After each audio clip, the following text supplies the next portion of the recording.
Monsieur le Président, bonjour. Bonjour. Nous sommes très heureux de venir vous rencontrer. Nous sommes très contents de venir à Guinée-Bissau sous votre invitation. Nous sommes venus parce que vous êtes un frère, un ami du Sénégal et un ami sur l'international. Vous jouez un rôle très important dans le pays, vous jouez un rôle important aussi en Afrique et aussi dans tous les pays pratiquement de l'Europe. Nous sommes très fiers d'être ici aujourd'hui et je suis en compagnie de M. Ba, qui est un consultant international spécialiste sur la diplomatie économique. Monsieur Ba. Merci beaucoup, Monsieur le Président El Hadj Ndiaye. Excellence, Monsieur le Président de la République, merci de nous recevoir à Bissau. Excellence, Monsieur le Président, sous votre leadership, la Guinée-Bissau a renforcé sa présence sur la scène diplomatique africaine et internationale. Quels sont, selon vous, les plus grands succès de votre diplomatie et comment profite-t-il concrètement à votre pays? Merci beaucoup. Vous savez, quand j'ai gagné les élections, Guinée-Bissau, c'était un pays complètement inconnu dans la scène internationale. On avait des réputations, mais qui étaient une mauvaise réputation. Et ma lutte, malgré les Covid, c'était pour repositionner la Guinée-Bissau à la concert des nations. Ça c'est le premier, et que j'ai réussi à le faire. Et deuxièmement, aussi, c'est pour avoir les fruits de cette crédibilité qu'on a réussi aussi à le faire. Quand j'ai commencé à repositionner la Guinée-Bissau sur le concert des nations, je vous avoue que j'ai eu beaucoup d'appui du Sénégal en tant que pays frère. Et je ne suis pas le premier président, ou Macky n'est pas le premier président du Sénégal qui a toujours soutenu, depuis Senghor. Senghor a toujours soutenu la Guinée-Bissau depuis l'époque de la lutte de la libération, depuis Amilcar Cabral. D'ailleurs, il avait donné une maison à Amilcar Cabral, une maison de la paix et du PAGC, à Dakar et à Ziguinchor. Après l'indépendance, avant que moi je vienne, où l'impact était plus visible, c'était le temps de Wade. Wade arrivait à payer les salaires ici, et Macky aussi, avant que je sois président, a aidé. Et tous les problèmes de la Guinée-Bissau, Macky et président Wade, c'était les présidents qui étaient très présents dans nos problèmes. Parce que chaque fois qu'il y a les problèmes ici, il y a les symptômes au Sénégal.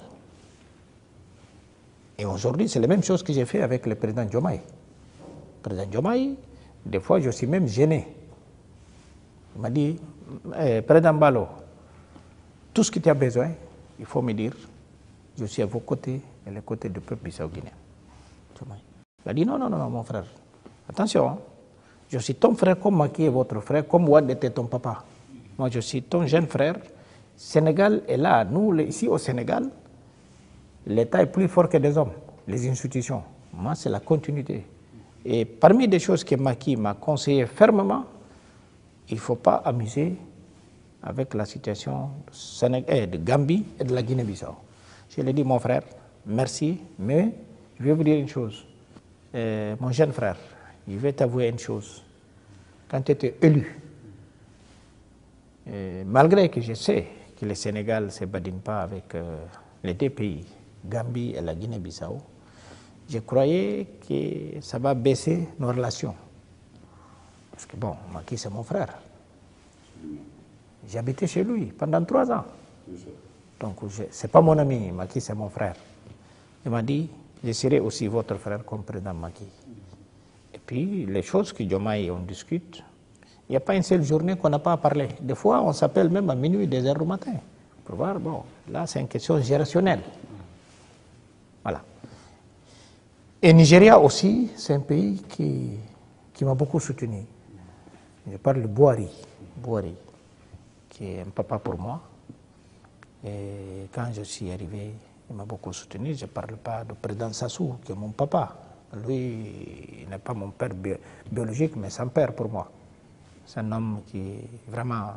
Et il y a beaucoup d'autres après qui sont venus, qui ont aidé la Guinée-Bissau pour affirmations. Le président Ouattara et tous les autres. Portugal, la France, et Macron aussi m'a beaucoup épaulé. Il a continué à m'épauler. Et chaque fois, il me disait, Ambalo, qu'est-ce que tu veux? J'ai dit, j'ai besoin que tu m'introduises avec ce pays. Il prend son téléphone. Malgré que les gens l'ont mal compris. Les gens l'ont mal compris. Et quand les gens parlent de Macron, ça me fait de la peine parce que ce n'est pas comme ça le Macron. C'est quelqu'un qui est très serviable. Et quand il lui demande une chose, il est là pour aider. Il aime ça. En tout cas, ici avec Guinée-Bissau, il est venu me visiter. Il était dans cette salle, cet salon. Et c'est comme ça que j'ai commencé à filmer. Jusqu'à un jour que Trump m'a reçu en tant que Premier ministre. Je parle Guinée-Bissau. Quand j'étais Premier ministre, comme ça que j'ai commencé à faire mes réseaux de relations. Mais toujours appuyé, parce que beaucoup de gens ne connaissaient pas. Ils demandaient au Sénégal. C'était le Sénégal la référence. Et si le Sénégal parle de Guinée-Bissau, il ne va pas parler méchamment. Il doit parler bien de la Guinée-Bissau. Voilà. Merci beaucoup, Monsieur le Président. Merci d'avoir rappelé l'excellence de vos relations avec tous les chefs d'État, les pays, et particulièrement avec votre frère, le président Bassirou Diomaye Diakhar Faye. Et cela me ramène à la deuxième question, Monsieur le Président, puisque votre présidence à la tête de la CEDEAO a été marquée par des moments cruciaux pour la stabilité régionale. Quel rôle la Guinée-Bissau, sous votre impulsion, a joué aujourd'hui dans la consolidation de la paix et la résolution des crises en Afrique de l'Ouest? Et ça m'a beaucoup marqué ma présidence. C'est dommage que la situation, par exemple, du Mali. Mali, c'est avant que je sois président en exercice de la CEDEAO. Quand le premier coup d'État de mon petit frère Goïta, je suis le seul qui est parti là-bas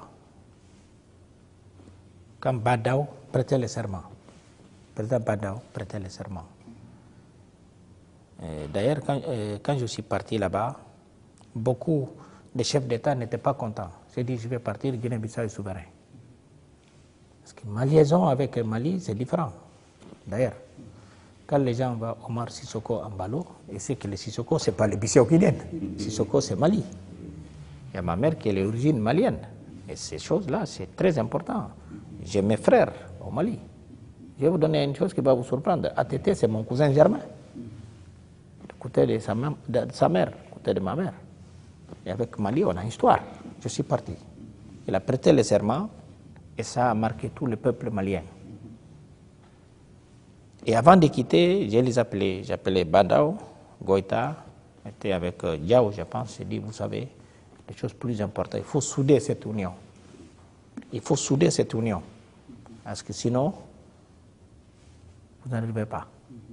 Ils m'ont dit d'accord. Et je suis revenu. Et Conakry aussi, avec cette coup d'État. Je suis parti voir mon jeune frère, le président Doumbia, pour voir qu'est-ce qu'on pourrait porter. Parce que bon, on a une liaison avec Guinée-Conakry. Et j'étais aussi au Burkina avec Damiba, à l'époque. Damiba m'a parlé. Et après, avec Ibrahim Traoré. Et je vais vous révéler un secret que je n'ai jamais parlé. Quand le président Bandao a décidé de changer le ministre de l'Intérieur, le ministre de la Défense, Goïta m'a appelé. Goïta était vice-président à l'époque. Il m'a dit, ah, grand frère, dis à notre papa, pour ne pas changer le ministre de la Défense au ministre de l'Intérieur à l'époque. Je ne me souviens pas. Il faut le dire. Parce que ce ne sera pas bon. Nous, on a fait le coup d'État. On l'a appelé. Il est le président de la République aujourd'hui. J'ai dit, d'accord, je vais l'appeler. Et j'appelle le président Badao. Et tous, ils sont vivants. Hein. J'appelle Badao, je lui dis, monsieur le président, vous savez, mes frères, nous sommes tes enfants. Ils m'ont chargé de te dire, ils m'ont demandé de te transmettre que ce n'est pas bon, ce ne sera pas bon pour leur union d'enlever le ministre de la Défense. Je pense que c'était Sadio Camara, je ne me rappelle pas le nom. Il m'a dit, je vais y réfléchir. Et là, je suis fâché. Quand il m'a dit ça, j'étais fâché. Je lui ai dit, mais non, tu n'as pas gagné. Je lui ai répondu comme ça. Il dit non, mais toi, tu n'as pas gagné les élections, tu te prends pour qui? Et ils ont fait leur coup d'État, et tu vas y réfléchir. Je lui ai dit non, moi je te parle comme ça, en tant que quelqu'un qui a un côté malien aussi. Et j'étais là-bas pour vous soutenir. Tu n'as pas ce droit. Et ce n'était pas dans leur intérêt. Goïta, à l'époque, ce n'était pas dans l'intérêt de faire le coup d'État. Et j'ai rappelé Goïta. Je lui ai dit, tu sais, je l'ai parlé, il m'a répondu comme ça. Mais il m'a dit non, il faut le rappeler encore. Il faut le convaincre parce que ce n'est pas bon. Je le rappelle, je vais y réfléchir. Je lui ai dit, bon, ça, je dis à Goïta, faites ce que vous voulez, il n'arrive pas à le convaincre. Et laissez-le réfléchir. Voilà. Donc, quand ils ont fait le coup d'État, et je suis le seul encore à partir le serment de Goïta. Et ça me peine aujourd'hui que nos relations aient refroidi, parce que j'estime que je suis leur grand frère, et tous. Diao est venu me voir ici, qui est président du Conseil national de transition. Et Goïta, on s'est parlé. Et jusqu'à un jour où je lui ai donné un conseil, à l'époque, je lui ai dit, moi avec Macky, la dernière fois que nous sommes parlé au téléphone, c'était en conférence call. Moi et Macky et lui, concernant Bouba Mega, qui était le ministre des Affaires étrangères, le directeur de renseignement. Je lui ai dit, vous savez, il faut les relâcher, il faut les laisser, il ne faut pas les mettre en prison, les vieux et tout ça. Ce n'est pas lui, c'est la justice et tout ça. C'est depuis lors que moi, j'ai mis à côté. Parce que ça me fait de la peine. Je les prenais comme mon jeune frère, et tous. Parce que je suis plus âgé. Ils sont des militaires. J'ai dit non. Aujourd'hui, il y a des gens qui les soutiennent. Mais je suis le premier. Premier à les soutenir. Et je suis le premier à déplacer pour aller au Mali. Des fois, dans les moments critiques, tout le monde m'a critiqué. Mais bon, on ne peut pas forcer nos relations, mais ils restent quand même mes jeunes frères. Et je ne peux pas me mêler dans les affaires internes au Mali. Et concernant Burkina aussi, et Ibrahim Traoré, quand ils ont encerclé la maison de Damiba, il m'a appelé, il m'a dit, grand frère, il faut que lui sorte. Il faut qu'il sorte, parce qu'on ne veut pas les fusions de sang. S'il veut partir à l'aéroport, il n'y a rien qui va lui arriver. Ibrahim Traoré. J'appelle Damiba, je lui dis, Damiba, tu es dans cette situation, il faut que tu partes. Parce que les jeunes là, ils m'ont dit, voilà la situation réelle qui est au Burkina. Et c'est comme ça qu'il est parti. Pour voir comment j'étais utile pour les seules personnes avec qui on n'avait pas de relation, parmi eux tous, c'est Tchani. Mais qu'on a parlé après au téléphone. On a parlé au téléphone parce que je connais très bien son actuel Premier ministre. Mais il faut que les gens comprennent. Moi, je suis républicain. Je ne peux pas appuyer des coups d'État. Moi, j'étais militaire. J'étais militaire. J'ai passé 32 ans au sein des forces armées, jusqu'à arriver général des armées. Je suis arrivé général avant que je sois président. Je suis général. Toute ma carrière. C'est comme quand je le vois, mes jeunes frères, et voilà. Et Conakry, nous sommes condamnés d'être ensemble. Doumbia, c'est mon jeune frère, et j'étais là-bas en tant que président en exercice de la CEDEAO. En tout cas, votre bilan à la tête de la CEDEAO est très salutaire et nous vous remercions pour ce leadership, Monsieur le Président. Excellence, vous avez initié récemment un rapprochement stratégique avec plusieurs puissances économiques et des partenaires internationaux. Quels accords majeurs ont été conclus sous votre mandat et comment vont-ils impacter l'avenir de la Guinée-Bissau? Moi, je pense qu'aujourd'hui, les choses, si on regarde les bilans qu'on a fait, d'abord, on a en relation de grand respect avec le Fonds monétaire international. Parce qu'un pays, et tous les pays, on peut compter, bon, c'est comme, on peut dire, c'est un bon élève. Parce que Guinée-Bissau n'avait pas le programme avec les fonds monétaires pendant des années. Quand je suis venu, J'ai dit non, tous sauf perdre les rapports avec les fonds et les banques mondiales. J'ai commencé à faire les réformes, combattre la corruption et jusqu'à arriver à décrocher les programmes. Et depuis qu'on a, sur le programme de fonds monétaires, jusqu'à aujourd'hui, on n'a pas perdu le programme. Et ils nous financient d'appui budgétaire, malgré que ce n'est pas beaucoup de choses, mais ils nous aident à convaincre nos partenaires bi- et multilatéraux.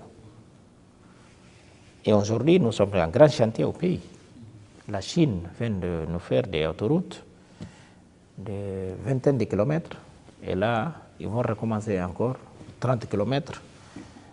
Et les Émirats aussi, nous sommes avec un programme avec eux. Il y a en ce moment que je vous parle, il y a des techniciens qui sont venus pour construction d'hôpital de référence, déjà, une grande mosquée, et 300 kilomètres en POT. Ça, c'est très important avec les Émirats. Donc, on a un autre pays aussi qui nous assiste beaucoup, qui est le Maroc. Le Maroc. Et la France, chaque année, depuis que je suis président, chaque année, on attend l'appui budgétaire de la France. Et Portugal aussi. Donc, Espagne le fait, bon, c'est pas grand chose. Il envoie, au domaine de santé, 1 million d'euros par an. Mais la France, chaque année, il a 5 millions, 6 millions d'euros. Pour nous, c'est beaucoup de choses dans le domaine d'éducation et santé. Et les Portugais aussi nous donnent 5 millions d'euros. On les met dans l'éducation, la santé, et voilà. Et la Chine, dans l'infrastructuration. Et Maroc, là, on va inaugurer un grand palais des affaires étrangères. Et vous avez été récemment en visite d'État en Russie aussi. Quels sont vos rapports aujourd'hui avec Poutine? Poutine, on a une relation très personnelle. Ça dépasse aujourd'hui entre l'État des États. C'est devenu... je suis parti en Russie, ça c'est la 4e ou 5e fois. Parce que je suis le premier président africain qui est parti en Russie en pleine guerre. Et je suis le premier président africain qui est parti aussi en Ukraine. J'étais à l'époque président en exercice de la CEDEAO. Pour apporter aussi notre contribution pour les appeler à la paix. J'étais avec Poutine. Et d'ailleurs, j'ai fait Moscou, Ukraine. Je lui ai juste demandé une chose. Je lui ai dit, je quitte ici, je vais partir. Il ne faut pas me faire tomber. Il m'a dit non. Il faut me saluer Zelensky. J'ai dit d'accord. Et je suis parti. J'ai fait 12 heures de train parce qu'on ne pourrait pas. Il y avait des exclusions de flying zone. Donc, à la frontière de la Pologne, j'ai pris un train. J'ai fait 12 heures. J'ai quitté 21 heures. Soir, je suis arrivé à 9 heures du matin à Kiev. Et là, j'ai senti la guerre. À Moscou, j'étais là-bas. C'était une ville normale. Comme ici, comme en France. Tu ne sentais pas la guerre. Mais quand je suis arrivé à Kiev, je dis, dis donc, j'ai vu les destructions. J'ai senti la guerre. Le bilan de cette guerre, je ne vais pas dire que ce sera comme la Deuxième Guerre mondiale. Mais quand même, après la guerre, les deux parties vont se regretter. On va mettre la main dans la conscience pour dire non, si on savait qu'on va finir pour négocier, pourquoi pas négocier depuis le début. Et j'ai parlé avec Zelensky et Poutine aussi. Chaque fois que je rencontre Poutine, c'est moi des fois que je dis, bon, je vais partir à l'hôtel, je suis content de vous voir parce qu'on ne se quitte pas. Et là, il m'a donné une visite d'État qui est remarquable. Il m'a dit, Mbalo, j'ai retenu 3 mots de toi. J'ai dit laquelle? Pas de petit État, il n'y a que des États. J'ai dit oui. Pays pauvre, digne. J'ai dit oui. Il m'a dit donc, vous êtes souverain. J'ai dit absolument. Il m'a dit, j'ai retenu ça, c'est mes services qui m'ont dit, tu aimes dire ça. J'ai dit oui. Merci beaucoup, Monsieur le Président, de porter la voix de l'Afrique très loin. Alors maintenant, on va parler de la situation nationale, de vos nombreuses réalisations. Depuis votre accession à la présidence de la République, vous avez lancé plusieurs réformes économiques et infrastructurelles. Nous avons vu que Bissau a beaucoup changé avec des infrastructures de dernière génération. Pouvez-vous, Monsieur le Président, nous citer les projets les plus marquants qui ont changé le quotidien des Bissau-Guinéens? Vous savez, quand on reçoit un étranger, Il ne demande pas s'il y a des bons hôpitaux, parce qu'il n'est pas malade. Qui est malade? Si vous êtes malade, vous n'aurez pas ici, vous allez rester au Sénégal. Mais une fois arrivé ici, les choses qui peuvent vous impacter, c'est des routes. Ça, j'ai investi beaucoup en ça. L'aéroport aussi. Là, on va finir l'aéroport, qui sera à peu près comme celle des aéroports du Sénégal. Parce que c'est la même compagnie turque qui est en train de faire cet aéroport. Et là, notre aéroport sera compétitif et nos routes aussi. Et Bissau, on a requalifié quasiment 60% de Bissau. Et là, on va terminer toute Bissau, sera goudronné. Et ça va nous aider. Mobiliser, capter des investissements et des investisseurs pour venir en Guinée-Bissau. Voilà. Et aujourd'hui, Guinée-Bissau aussi, j'ai beaucoup misé sur la santé et l'éducation. Aujourd'hui, on n'a pas de problème.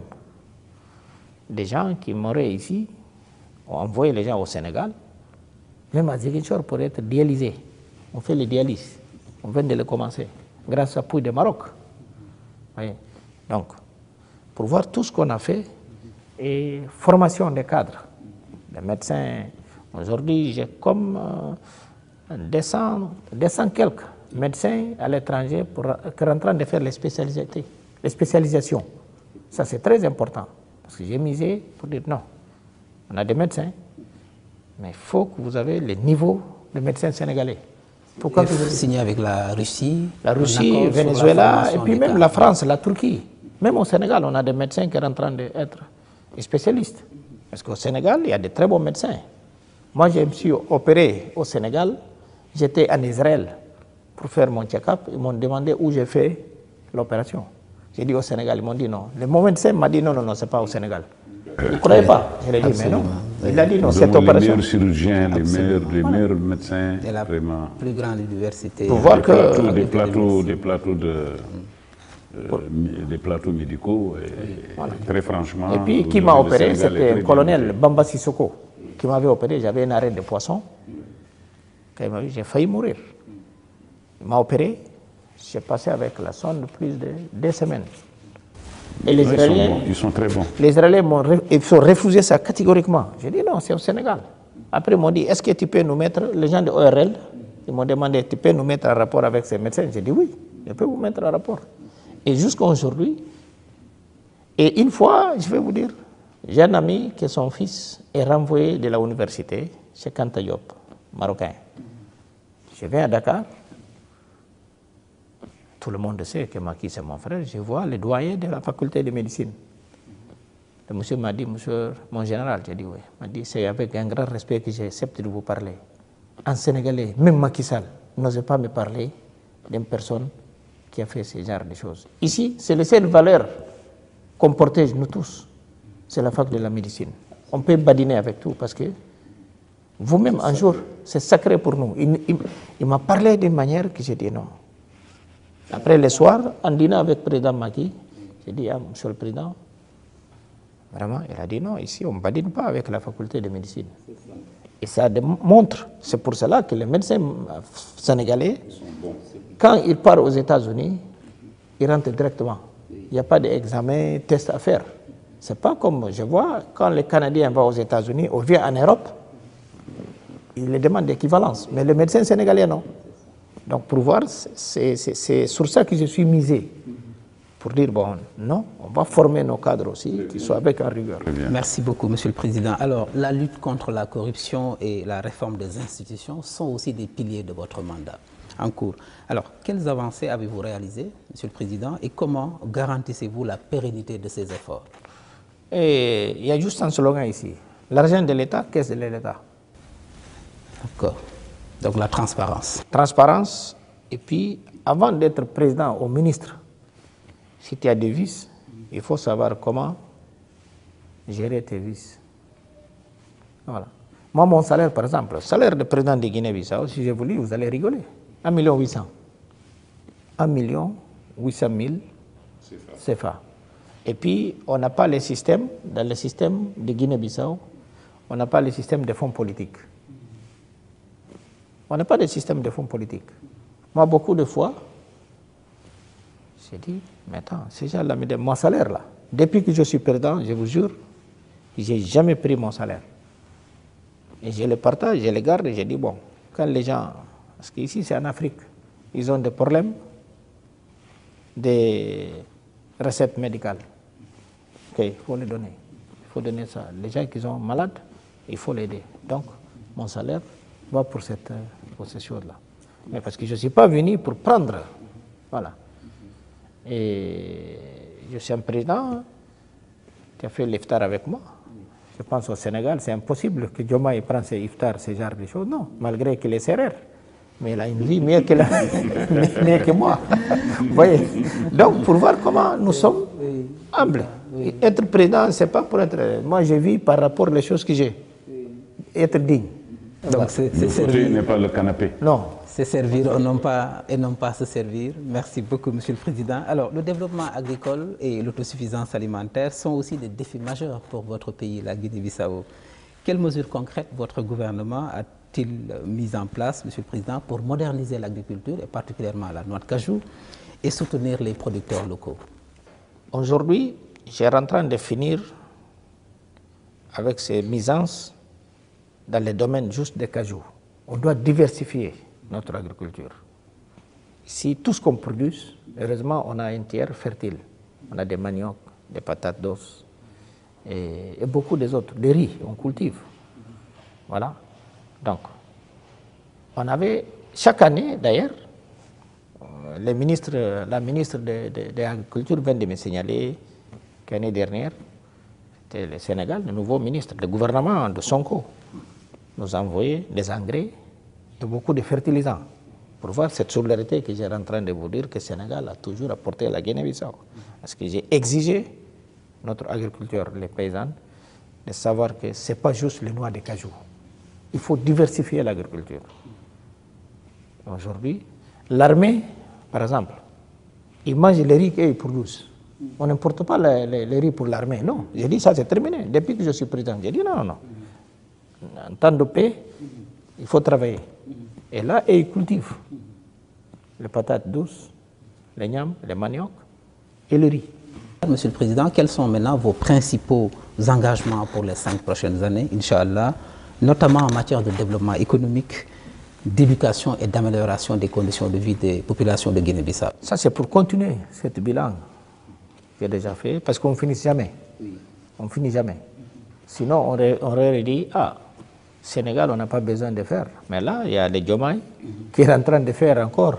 Il souhaitera faire plus que le président Macky, comme Macky avait souhaité faire plus que le président Wade.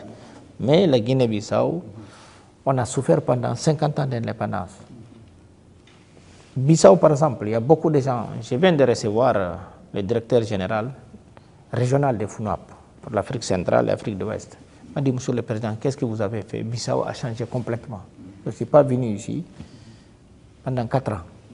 Mais de l'aéroport jusqu'à ce centre-ville, il a senti vraiment, il y a un changement. J'ai dit oui.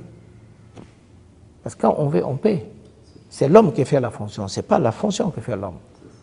Donc c'est pour cela, malgré un pays qu'on n'a pas encore commencé à exploiter nos ressources naturelles.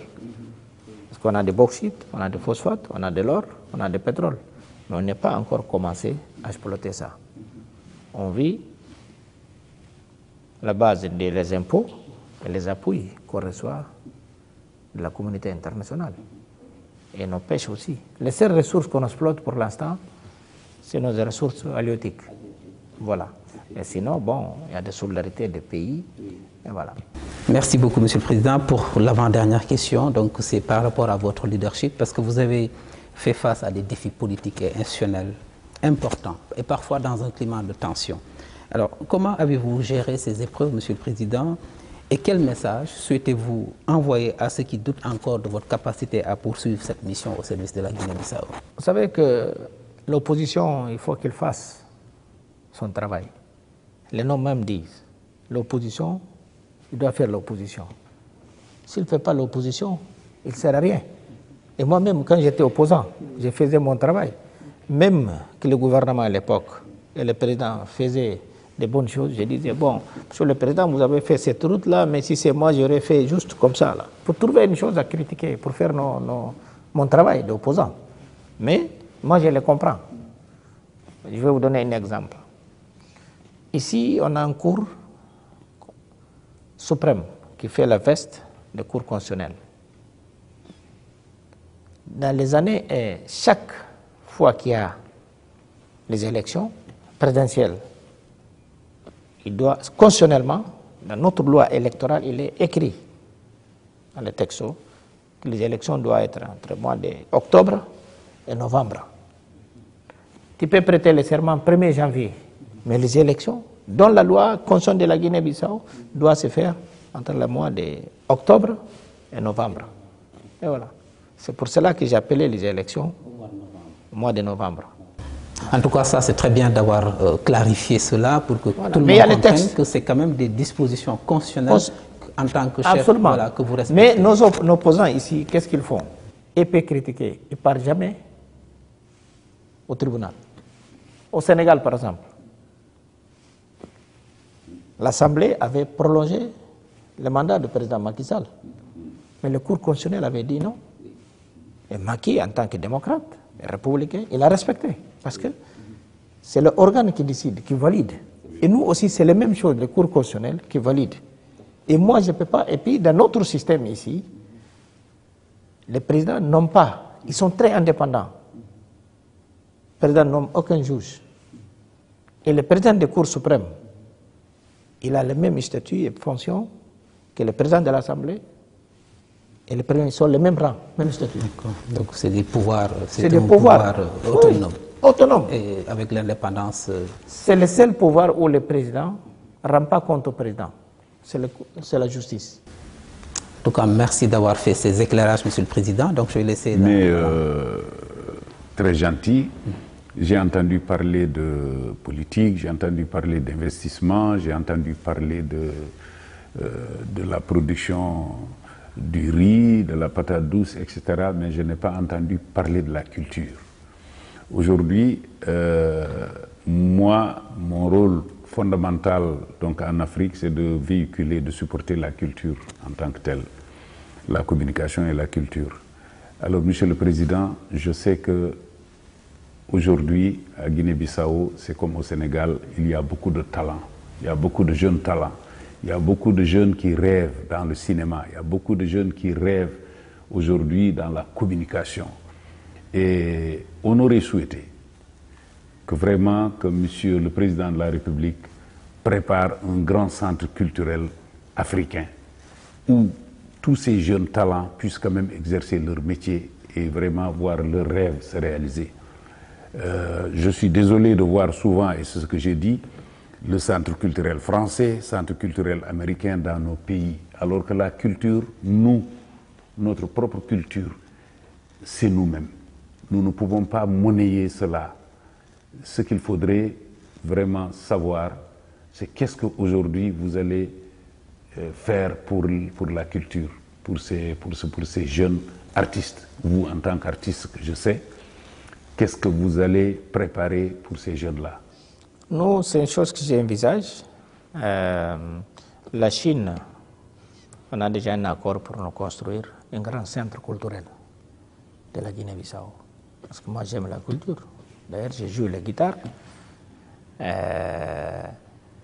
Mais c'est vrai que, comme on a tellement de défis dans nos pays, et des fois, ça nous oblige à délaisser des aspects qui sont très importants de culture pour que les gens misent sur l'éducation, la santé, l'infrastructure, pour manque de moyens. Mais ça, je l'envisage, je pense incessamment, on va commencer, on va vous inviter même. L'inauguration d'un grand centre culturel ici en Guinée-Bissau. C'est parmi des choses que la Chine va nous faire. Moi, je vous dis solennellement, et ici et devant tout le monde, que nous sommes prêts à vous appuyer, à vous aider à créer le centre culturel. Et nous l'avons fait au Sénégal et ça nous ferait vraiment un immense plaisir pour vous aider à réaliser cela. Et en toute sincérité, merci encore une fois, merci pour tout et nous comptons sur vous pour donner aussi d'autres conseils à d'autres chefs d'État ou aussi au Sénégal si vous avez quel conseil allez-vous donner aujourd'hui à Ousmane Sonko et à Bassirou Diomaye Faye par rapport à tout ce qu'on a discuté ici? Moi, je pense que nous, on se parle beaucoup. Je parle avec, comme vous le savez, au Sénégal, mon homologue, c'est Diomaye. Mais je parle aussi avec Sonko. On échange. C'est des jeunes frères. Et je pense qu'on doit les aider. Ils ont fait un parcours politique ensemble. Parce qu'être chef d'État, c'est un fauteuil, c'est pas un canapé. C'est une seule personne qui doit être président. Parce que c'est une chose divine. Moi, ici, les choses que j'ai dit, c'est le Dieu qui désigne qui est le chef d'État. Et je vois une chose qui est très importante. La complicité, l'amitié, fraternité entre les deux.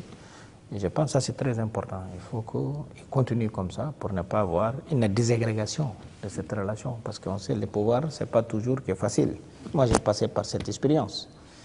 Et les compagnons doivent être vigilants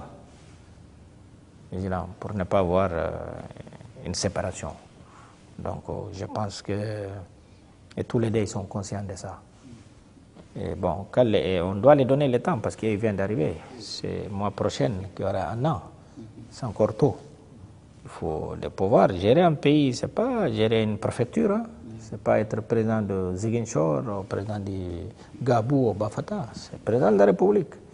Et puis le Sénégal, c'est un pays qui est lourd quand même. Hein. Très lourd et puis pèse beaucoup dans la concert des nations. Le Sénégal pèse beaucoup dans la concert des nations. Et puis les institutions ils sont très forts au Sénégal. Et le peuple sénégalais connaît beaucoup les papiers. Voilà. Donc c'est pas facile. C'est pour cela qu'il faut les donner le temps d'abord.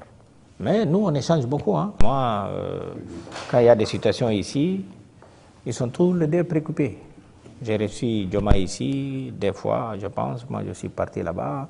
Sonko, je l'ai reçu ici, il est venu. Mais je suis content de nos entretiens, parce que tous, ils se préoccupent avec la sécurité de la Guinée-Bissau. Ça montre l'intérêt. Avez-vous signé quelque chose avec le Sénégal oui, par rapport à ça? Tout à fait. De la mission de Ousmane Sonko. Exactement, ici. Mais indépendamment de cela, on a beaucoup changé pour la Guinée, avec la situation interne de la Guinée-Bissau et celui aussi du Sénégal, pour voir, parce que ce n'est pas de nos intérêts hein, de voir l'instabilité au Sénégal. Ça, je négocie tout. Oui. Mais l'instabilité au Sénégal, c'est terminé pour la Guinée-Bissau. C'est ça. Oui, absolument. Et quel est votre dernier message pour les populations de Guinée-Bissau, et particulièrement pour les jeunes? Voilà, la jeunesse, elle doit avoir confiance. Que ce soit les jeunesses. Ici, normalement, les jeunesses, ils sont conscients d'une chose. Et il connaît les politiciens qui ne font que des promesses. Voilà, la jeunesse, ils sont conscients de ça. Et je souhaite, les jours que je vais laisser le pouvoir, que je sois remplacé pour quelqu'un qui est plus jeune que moi. Merci beaucoup, Monsieur le Président. Merci d'avoir sacrifié du temps pour nous. Merci pour l'invitation et au nom de toute ma famille, au nom de l'ensemble des équipes de la télévision 2STV, nous vous remercions encore une fois et que Dieu vous garde. Merci beaucoup. Merci.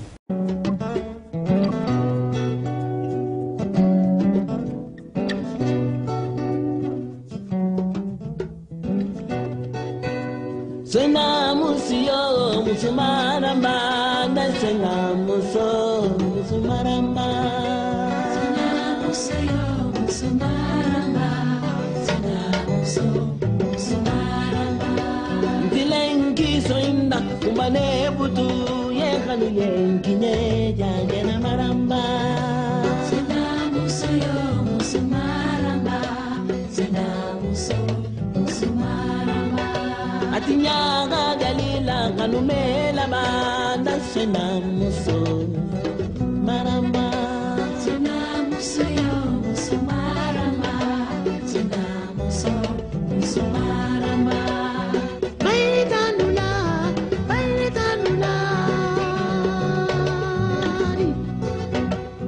baitanula jamani tanula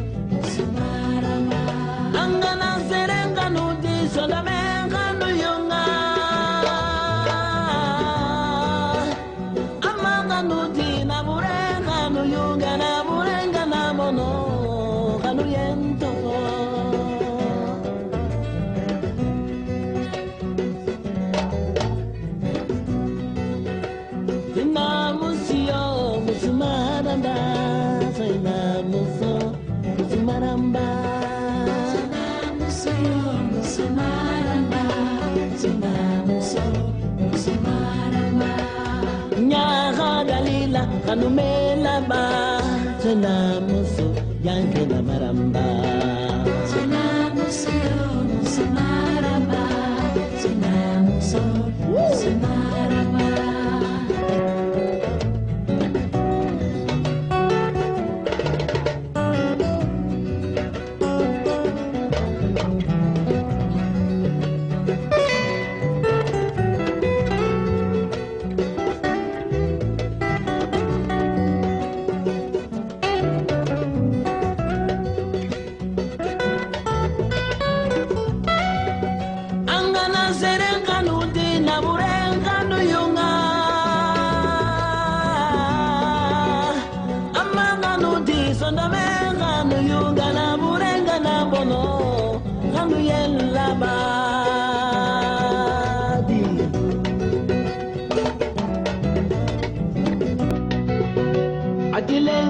Sonda